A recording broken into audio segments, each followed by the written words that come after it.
اوئے ہوئے، یہاں مجلس ہو رہی ہے؟ میں سارے گھر میں ڈھونڈتی پھر رہی ہوں کہ تم سب یہاں بیٹھی ہو. خیریت ہے نا؟ آؤ سدرا بیٹی ہم 8 اکتوبر کے زلزلے کو یاد کر رہے ہیں. آج اپنوں کو یاد کر رہے ہیں بیٹا، ان کے ساتھ گزرا ہوا وقت یاد کر رہے ہیں. ہائے تایا جی، وہ اپنے بھولتے ہی کب ہیں، قدم قدم پر یاد آتے ہیں اور رلاتے ہیں. میں تو چھوٹی تھی، نصرہ بھی 4 سال کی تھی، مگر ایسا لگتا ہے کہ ہم نے سب اپنی آنکھوں سے دیکھا ہے. ہائے ہائے، وہ قیامت کا دن تھا.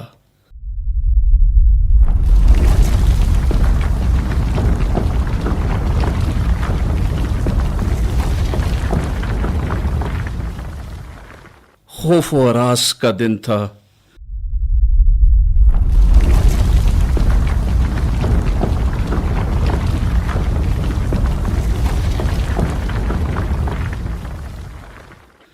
اس دن میں نے دیکھا کہ لوگ زمین کو پکڑ رہے تھے، درختوں کو پکڑ کے بیٹھے تھے. استغفر اللہ استغفر اللہ.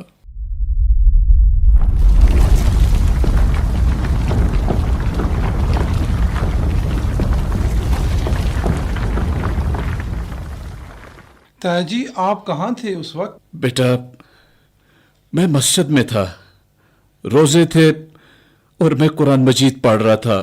فجر کے بعد بیٹا میں گھر واپس نہیں گیا. سدرا، زلزلے کے وقت تم کہاں تھی؟ ننیال گئی ہوگی، ورنہ یہ زندہ کب ہوتی؟ کہاں تھی تم بجو؟ گھر پر نہیں تھی سدرا، ورنہ جس طرح اس کے گھر والے سب چھت تلے آ کر دب گئے تھے، یہ بھی نہ بچ پاتی. میں صبح اسکول چلی گئی تھی، گورنمنٹ پرائمری اسکول بالا کوٹ، جماعت چہارم. چوتھی میں تھی تب آپ؟ اچھا جی، یہ نئے اسکول میں؟ اوہو، یہ تو لنٹر کی چھت والا ہے نا بجو؟ ہاں، کلاس میں ہم 15 لڑکیاں تھیں اور مس شگفتہ کا پیریڈ تھا کہ تیزی سے ایک آواز آئی، ہوک سی تھی، پھر زلزلے کے جھٹکے تھے، ایک کے بعد ایک. ہمارے اسکول لنٹر والی چھت کڑکڑانے لگی. ہم سب لڑکیاں چھت کو دیکھنے اور اس کی آواز کو سننے لگی جیسے چھت انگڑائی لے رہی ہو. تو مس شگفتہ چھت کو گھورتے ہوئے چیخیں کہ سب لڑکیاں ڈیسکوں کے نیچے گھس جاؤ. ہم نے ایک دم ان کی بات مانی اور ویسے ہی کیا.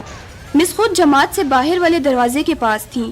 مجھے لگا کہ وہ باہر بھاگ نکلیں، میں ہوتی تو باہر ہی بھاگ جاتی. پھر میرے اللہ جی، مس شگفتہ باہر کو بھاگ گئیں؟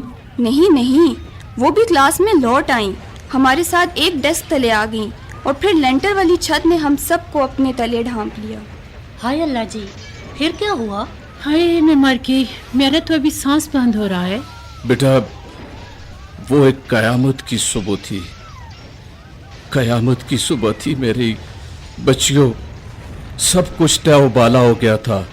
ہمارا بالا کوٹ، الائی، بٹگرام، آزاد کشمیر، خاص کر ہمارا مظفر آباد، سب زلزلے نے اجاڑ دیا تھا اور لوگوں کو نگل گیا تھا میرا بیٹا.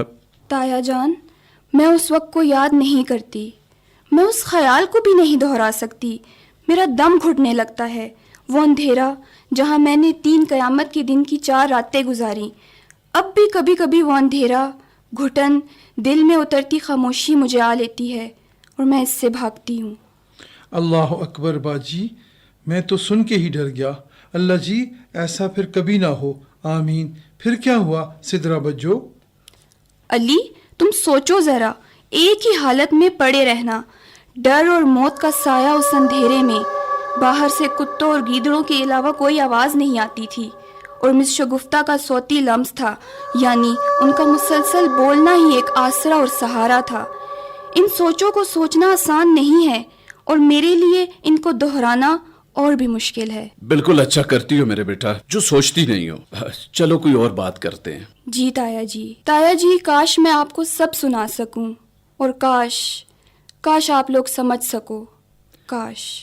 چھوڑو بیٹا، کوئی اور بات کرو. دیکھو یہ اداس باتیں دلوں کو اداس کرتی ہے بچوں. تایا جی بتانے دینا جی، سدرا بجو کو بتاؤ نا بجو جی، پھر کیا ہوا بتاؤ نا. بتا ہی تو رہی ہوں گڑیا. ہم سب ڈیسکوں تلے سر چھپائے بیٹھی تھی کہ دھڑام سے لنٹر آن گیا. چیخیں خود بخود حلق سے نکلنے لگی. یوں لگا دل بھی باہر نکل پڑے گا.